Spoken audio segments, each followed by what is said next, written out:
about a really active in the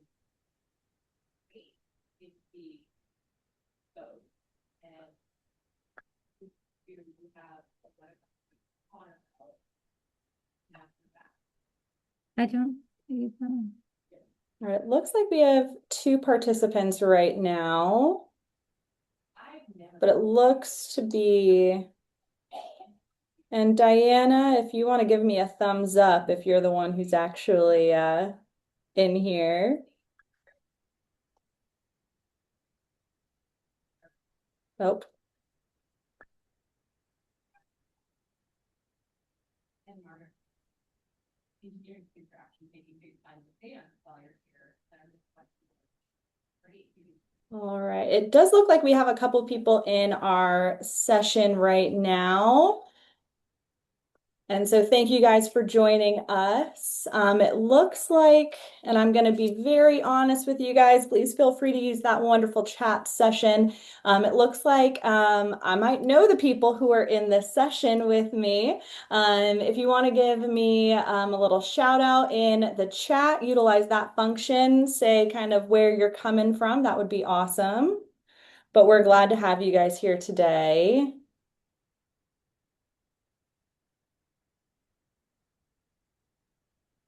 And we'll give it just another minute or two.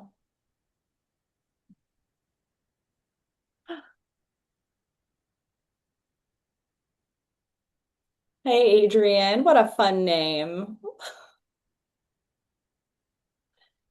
And then it looks like the one other.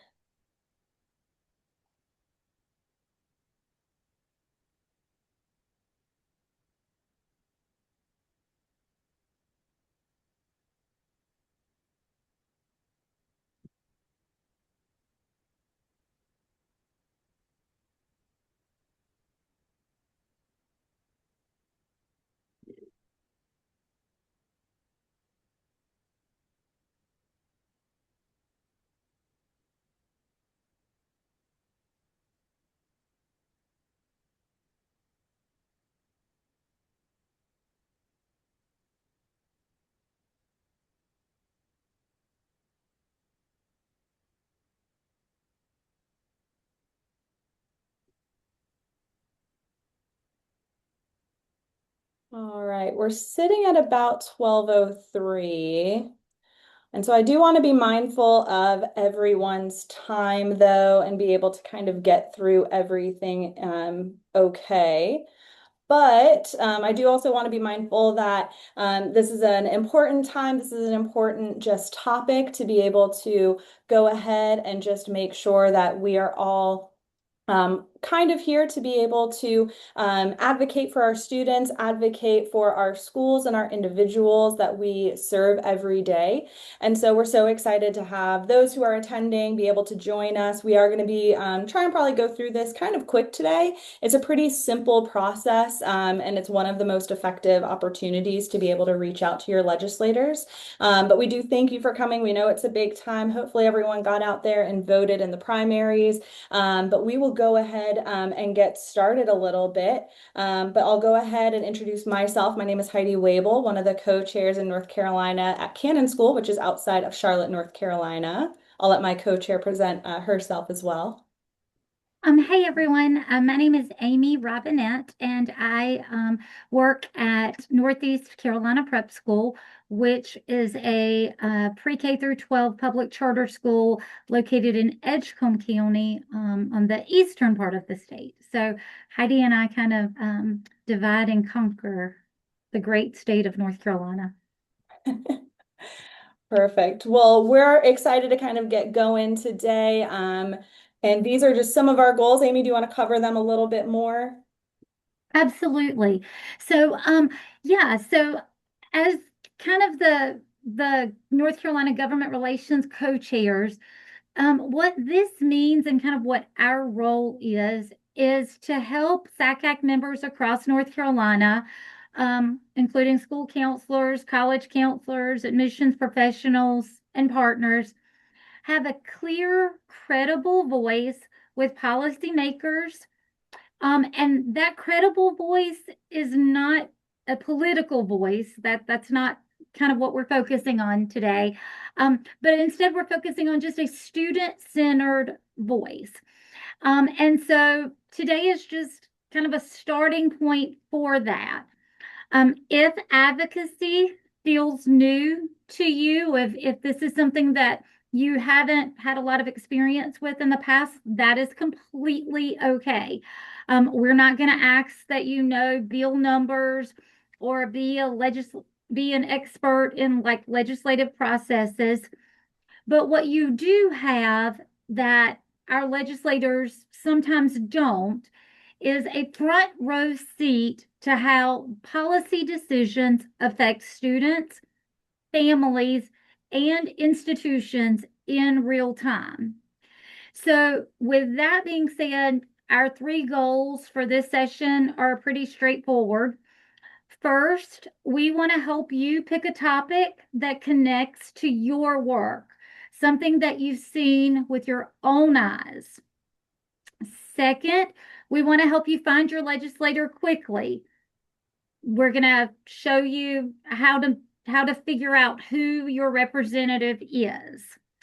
And then third, and this is kind of the big overarching theme of what we want to accomplish, is that at some point today, you send at least one message. It doesn't have to be a perfect message, doesn't have to be a long message, but just a clear message to a legislator. And so that's kind of our goals. And I'll say this just before we kind of go any further, like this really does not have to be intimidating. It doesn't have to be complicated. Just a short, respectful message from an educator that includes a real example can carry more weight than you realize. Absolutely. Thanks, Amy. And this is definitely such a key time as well, not only because there's so much going on in our country and in our state, there's a lot of uncertainty. There is just a lot of confusion, I think, within higher education and here in North Carolina in particular as well.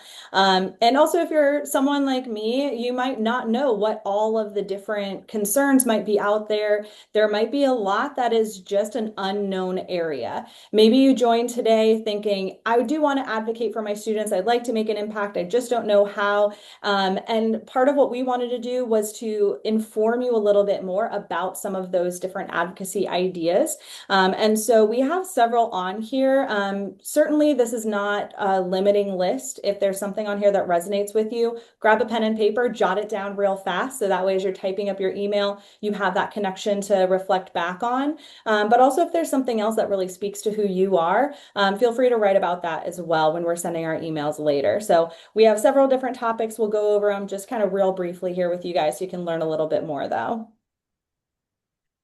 Yeah, so we're going to talk. The first one is just a full state budget. In North Carolina right now is the only state that does not have a full budget that is passed. So we are kind of operating in a very unstable time financially as a state. And so that creates a lot of uncertainty in staffing, program funding, and in student support services. And so one example that you might want to kind of pull from or something to think about is that there's a scholarship program that recently, this past spring, had 25% of their budget cut that was awarded to the students. And so that was a real shortfall that affected real families in real time that were preparing and planning to go to college, and they didn't get the money that they expected. So if you're looking for, something to write about with the importance of passing a state budget, you can say something like, when scholarship funding is reduced, families have to scramble or reconsider enrollment for college. The next one we talk about is preserving the federal interest in education or college access stability. Again, a lot of times that sounds like a national policy, But a lot of our local programs are deeply tied to college access, such as the financial aid process, student support programs, and even institutional capacity. NACAC has publicly raised this as a concern, and tried to say that, we need to make sure that when we reorganize the education department, that we keep the stability of the programs in mind. So this is not a partisan issue. It's simply taking it from a very practical statement that stable education and programs are part of what make student planning for their future more, more possible. Enrollment clarity, dual enrollment clarity. If you guys have ever had to look at a transcript and try to untangle all of the different courses or explain to a family why something doesn't transfer exactly the way it's supposed to or they thought it was, then you can understand why this matters. There is a House bill that is being considered right now, that addresses how CCP, which is Career and College Promise, which is the North Carolina program for our dual enrollment, how we look at CCP courses and align high school and community college credit. Again, we're not going to get into the weeds of this. We're not going to get deep into this, but from an advocacy perspective, basically what we're trying to say is we just need clear, consistent credit rules that's going to protect our students and maintain confidence in what's happening both at the college level and at the high school level. School calendar flexibility. So again, that's another thing that's currently being discussed amongst our legislators here in North Carolina. It sounds a lot like logistics, like when you start school, like that sounds like a very practical thing. But when you start talking about instructional time, testing windows, it impacts a lot of things. A lot of our college partners are going to schedule their visitation days and their recruitment days around those holidays on a school schedule. And so having that level of stability, flexibility, understanding what's happening, can make a big difference. So there's currently a Senate bill that addresses this that is out there. And so if this is your lane, this definitely might be something that you want to talk about. Increasing staff, faculty support. I think we can all agree that we need more support, and that our students don't just need programs. They need people. They need us. They need the advocates, the counselors, the financial aid support, the admissions follow through to kind of get our kids across the finish line. So the American School Counselor Association recommends a 250 to 1 student to counselor ratio, but many communities, including a lot of our rural ones, are exceeding that. As a result, we've got a lot of vacancies that aren't being filled. When funding cuts are happening, a lot of that is happening at our student support level. And so again, if this is important to you, being able to say to our legislators that, the student support is a goal. I mean, it's a key element in getting kids across the finish line for FAFSA completions and deadlines and all of that. And so we need to make sure that we increase that level of support. Alternative pathways. And again, once upon a time, and I say that like it was not that long ago. We kind of tracked kids in multiple ways of, you went to a 4-year school, a 2-year school in the military. I mean, that still happens in large degree, but now it's more not just where they're going, but how they're going to get there.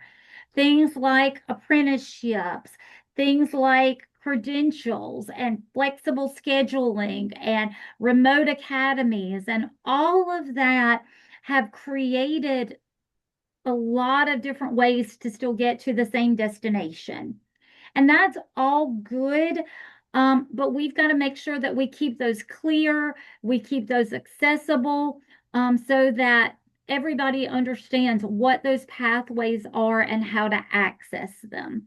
So if that is something you are passionate about or have a story to tell, that may be something you want to write about.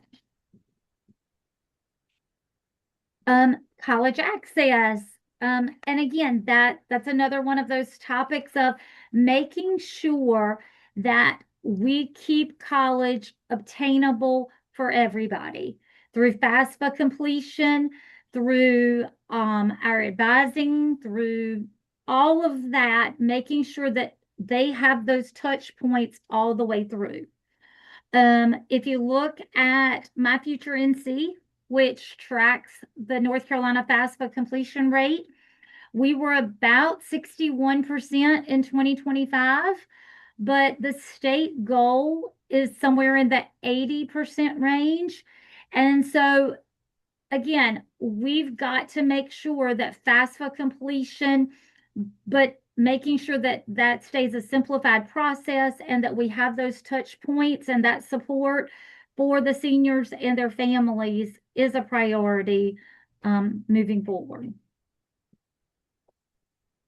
And this last one may not sound like it matters as much to high school people, but it's definitely a topic that NACAC and SACAC have kind of taken on here, and that involves the graduate student loan limits that have recently kind of come down into play. And so the U.S. Department of Education has proposed changes that would limit the graduate borrowing beginning in 2026 to certain programs. And again, we all can agree that we definitely need more nurses, we need counselors, we need social workers, we need those things. And so as we need those, we have to make sure that they are able to get the funding that they need to pursue those advanced degrees. So if that is something that is just in your wheelhouse and that you are passionate about, that's another topic that's kind of being circulated around our legislators right now. Thanks, Amy. These are just, again, some of those different advocacy ideas that we kind of had come up with, but certainly we know that there are such different challenges that each one of us are facing, each one of our communities are facing. So maybe one of these resonated. And again, maybe you have something else in mind that you're really passionate about. If you have that, feel free to share it in the chat if you'd like to, or just use this time to be able to then connect with your legislators on the thing that matters most to you. But we did want to make sure that we provided you some of those ideas, some of those topics to think about. As we then move forward into taking actual action, the next question is actually to figure out, who do you even write to? Who actually are you sending this message to? And there actually are several different options that you can pick from. You can be at the state level, your district level, your local offices.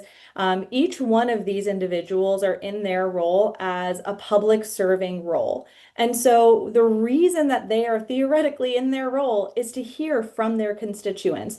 So we also don't want you to feel as though reaching out to them is a burden for them, that it's an inconvenience. Truthfully, we want you to reach out because the more they hear from their constituents, the more they hear from the people who are directly facing the students being impacted, the more they'll understand and hopefully take action on supporting what really matters to us. So I'm going to share in the chat, though, this link that's on our presentation here as an easy way to find the legislators. And I'm also going to try and switch over to share a different screen so you can actually see what this looks like. So if you follow that link that I just put in the chat, or if you want to type it in off of the screen that was up there earlier, you'll find this really helpful website. And honestly, I love how helpful this is. It does make the process just super easy. All you really need to know is your address to be able to then find the people who you should be reaching out to. And so on here, you can put in your home address, you can put in a school address, depending on kind of the area you want to find the representatives for. So I'll go ahead and I'll type in my school address. Populates right there. And what's really great is as soon as you put in that address that you're searching for, it'll give you the different representative names that are in office right now. Now, we know that in the future, there might be some different individuals in these roles as we move forward with the election process. But the great thing about this website is it gets updated regularly. We're not sending you one form, one list that's going to need to be updated or possibly be outdated in the future. This website will be updated as different people come in and out of office. So yes, reach out to the people that you see here now. But then in another 6 months, come back here, look to see who's in office. Maybe it's switching come next year, and you might want to reach out to those new individuals and make sure that they're aware. There's no limit to how often or to who you're reaching out to. But this we found is just one of those super helpful tools that a lot of people aren't aware of to be able to easily identify who are your people.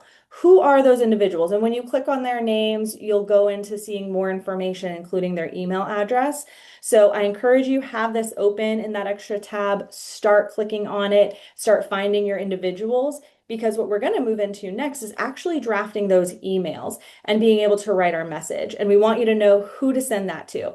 Don't wait. Don't let it slip your mind. Don't let another responsibility take over beforehand. Have this website up. Click on their names, get their email addresses. So then that way you're going to be super ready to go when it comes back to actually writing that email. All right, so if we're going back to our presentation here, as we're getting ready, a couple tips, right? We are so close. You now have advocacy ideas. You know who you're writing to. As we're thinking about writing the emails, Amy said earlier, this is not something that is going to take a lot of time. It's actually a pretty fast, easy process. Really, one of our biggest helpful tips is to just be short and respectful. They don't need a long narrative. They're busy individuals. They're probably not going to read a 3-page email that is sent to them. But if you keep something pretty short, pretty respectful, that's going to be something that they'll read, they'll remember, they won't have to get lost in what is the point of this email. They'll be able to get right to it. And pick something personal. We all know working with students, when something resonates with them, it comes out so much with more passion. And that's what we want you to do as well. Pick something that is personal. Pick something that you have seen impact yourself, a coworker, a student you work with, a family friend. That doesn't matter exactly who it is, but pick something that does resonate with you personally, because that's going to be the thing that you're going to be able to provide the specific examples and really let that passion shine. And we want you to remember that this is you empowering your own voice. This is something that, again, you as a constituent of North Carolina can make your voice heard, can stand up and advocate in even these simple ways to be able to really make sure that those who are sitting in these offices understand what is happening in your area. And that changes from district to district. Amy and I are in very different parts of the state of North Carolina. What she sees every day is different from what I see every day. But our individual district representatives need to know what we see, and our state representatives need to know the diversity of thoughts and concerns that are across our entire state. So those are just a couple tips as we get right up to actually typing up that email. Yeah, so now we're to the point we're going to write. And we're just going to kind of follow a simple kind of 5-sentence thought process. And the first sentence is basically just who you are. You tell them, hi, my name is Amy Robinette. I am from, Northeast Carolina Prep School, which is a rural Title I school in Eastern North Carolina. Okay, like you tell them who you are. Then you tell them what issue you're writing about. We went through several. If any of those resonate with you, by all means, feel free to use one of those. If you've got something else that you're really passionate about and want to share, you're welcome to talk about that as well. Then here's what I'm seeing. And this is important because you're letting the legislators know why this matters. Like, this is what I'm feeling and experiencing in my work. And then you go and you give an example. Tell them that story about the kid that broke your heart, or about how hard it is to maintain all of the duties that you have to do with limited support staff, in your district. Tell them. And then the last thing and kind of the end is just your ask. What is it that you want from them, or what can they do that would make things better for you, for your students, or for your community? So an example of the letter could look something like, Dear Senator, I'm a school counselor at East High School located in hometown North Carolina. I'm writing to urge North Carolina to pass a full state budget. When the budget isn't finalized, college affordability programs become unstable, and students make enrollment decisions without knowing what help will actually be there. Recently, students who qualified for a Children of Veterans Scholarship saw their awards cut by 25% because the program didn't receive the expected funding. Families had to scramble mid-semester to try to cover and reconsider the enrollment process. Please pass the state budget and fully fund the student financial aid commitments already promised, so North Carolina students can plan, enroll, and stay in college without surprise shortfalls. Very short, very simple, but also extremely effective. So hopefully you have that email open and you're working on typing up that art or that email right now, because truthfully, that's what we want you guys to be doing. Keep me in the background, keep me as that background noise, just reminding you as to the steps you're taking place. But again, if you hadn't previously gone to that link in the chat to find your legislator, we're putting it up on the screen right now again, because again, this is where you're going to know exactly who to reach out to. And if you want to, go ahead and bookmark that page. That way, as different people come into office in the future, you'll already have it. It will be right there where you can reflect back on it, pull that up super easy, and be able to identify it. Hopefully, you're in the process of writing and hitting send on that email while we're still talking. And again, that quick outline, right?